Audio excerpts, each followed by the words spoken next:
une petite fille n'avait pas d'argent pour monter dans le bus de Jeffrey, qu'il a donc renvoyé. En rentrant chez lui, il a vu sa photo sur Facebook et a été choqué par ce qu'il a découvert.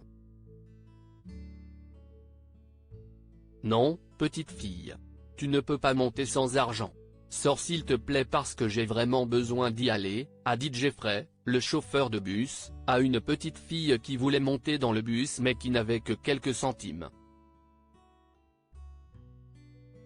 Elle devait avoir environ 7 ans, et il n'était pas d'humeur à s'occuper d'enfants non accompagnés ce jour-là. Aucun des autres passagers n'a fait attention à eux. S'il vous plaît, monsieur. Je veux rendre visite à ma grand-mère, supplie la petite fille. Alors va demander l'argent à tes parents et reviens la prochaine fois, a répondu Jeffrey en faisant un geste de la main pour que la fillette sorte. Elle l'a finalement écouté et a quitté le bus, les épaules affaissées. Jeffrey l'a vu s'asseoir à l'arrêt de bus et a démarré. Il a terminé sa tournée et est rentré chez lui pour la nuit, saluant sa femme, Greta, et s'asseyant sur le canapé pour se reposer. Il a posé ses pieds sur la table basse, allumé la télévision et sorti son téléphone portable. C'était le moment de parcourir les médias sociaux sans réfléchir. Son Facebook était rempli de messages amusants, de mises à jour sur sa famille, et plus encore. Mais l'un de ces groupes avait partagé une image qui l'a fait réfléchir. Le groupe partageait souvent des nouvelles de leur ville natale dans le Maryland, et ce jour-là, une photo avait été partagée. Il s'agissait d'une photo de la petite fille qu'il venait de repousser quelques heures plus tôt. Le mot perdu était écrit au-dessus de l'image. En poursuivant sa lecture, il a appris que la fillette avait disparu depuis un jour et que ses parents étaient désemparés et essayaient de la retrouver. Jeffrey a eu froid dans le dos. Cette fille avait disparu, et il venait de la virer du bus. Mon Dieu! Qu'est-ce ce que j'ai fait? S'est-il demandé en se levant et en allant vers la porte d'entrée où il a laissé ses chaussures, les mettant à la hâte. Où vas-tu? Demande Greta en sortant de la cuisine et en s'essuyant les mains sur le torchon. Greta.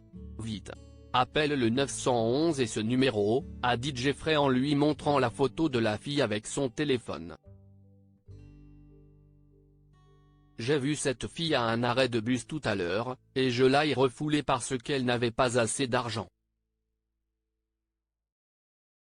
Je vais la retrouver, mais s'il te plaît, passe ces appels. Jésus.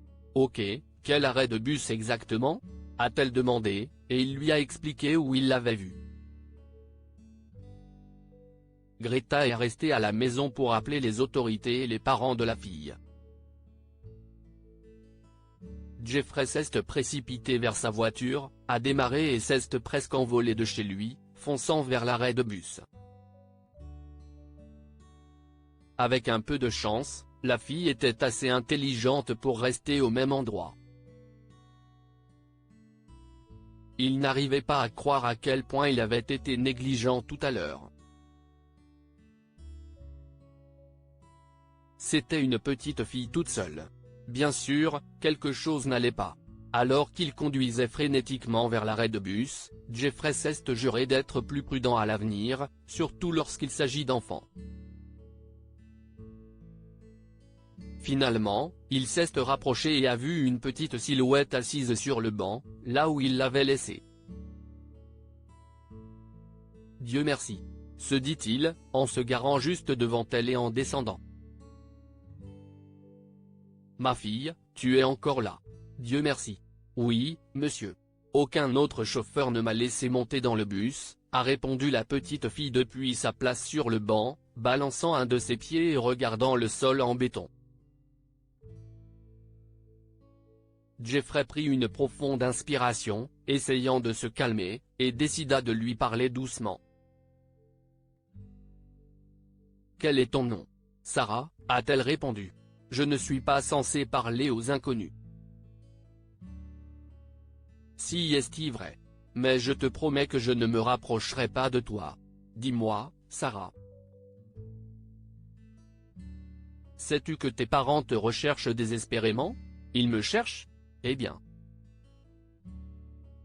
Je cesse d'éclipser la petite fille. Tu t'es échappé de la maison? Où allais-tu? A continué à demander Jeffrey. J'allais chez grand-mère. Ma mère ne voulait pas me laisser y aller, mais je voulais voir grand-mère, répondit Sarah en pinçant ses petites lèvres. Jeffrey sourit. Au moins, elle ne s'était pas enfuie pour de bon. Tes parents te cherchent, et ils seront bientôt là, j'espère. Je vais rester jusqu'à ce qu'il arrive. D'accord? Lui a-t-il assuré, et la petite fille lui a adressé un petit sourire. Tu aurais vraiment dû apporter de l'argent, cependant. Sarah a éclaté de rire, et Jeffrey était ravi d'entendre un tel son. Quelques minutes plus tard, la police et une autre voiture se sont approchées d'eux. Une femme est sortie du véhicule et s'est précipitée vers Sarah. La petite fille s'est levée et a couru vers elle en criant « Maman ». Les policiers se sont approchés de Jeffrey et l'ont interrogé sur l'appel de sa femme. Il leur a raconté toute l'histoire et leur a dit qu'il regrettait de ne pas l'avoir laissé monter dans le bus, alors il est venu la chercher. Les parents de Sarah l'ont remercié d'avoir passé ses appels, et il s'est senti comme un héros de petite ville pour la première fois de sa vie. À partir de ce moment-là, Jeffrey a aidé tous ceux qui étaient à court d'argent et qui montaient dans son bus, et il a toujours fait attention aux enfants qui étaient seuls.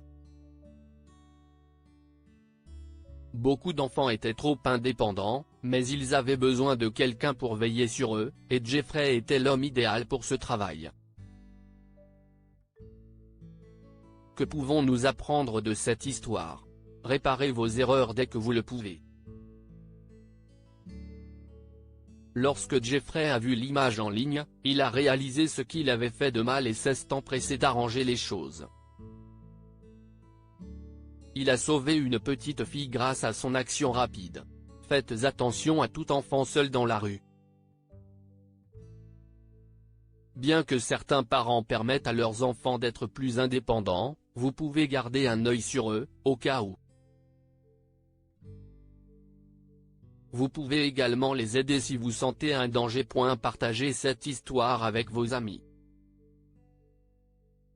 Elle pourrait égayer leur journée et les inspirer. Cette histoire est inspirée par l'histoire d'un de nos lecteurs et écrite par un rédacteur professionnel.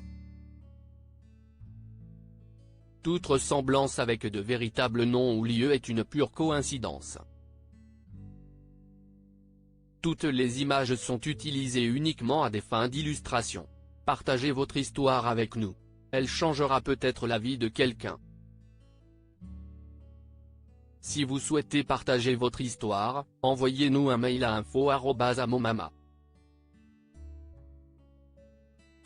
Si vous avez aimé cette histoire, vous aimerez sans doute celle d'un conducteur de bus qui trouve dans son appartement la photo d'une femme qu'il a un jour obligée à descendre de son bus dans le froid. Abonnez-vous à Amomama sur Google News.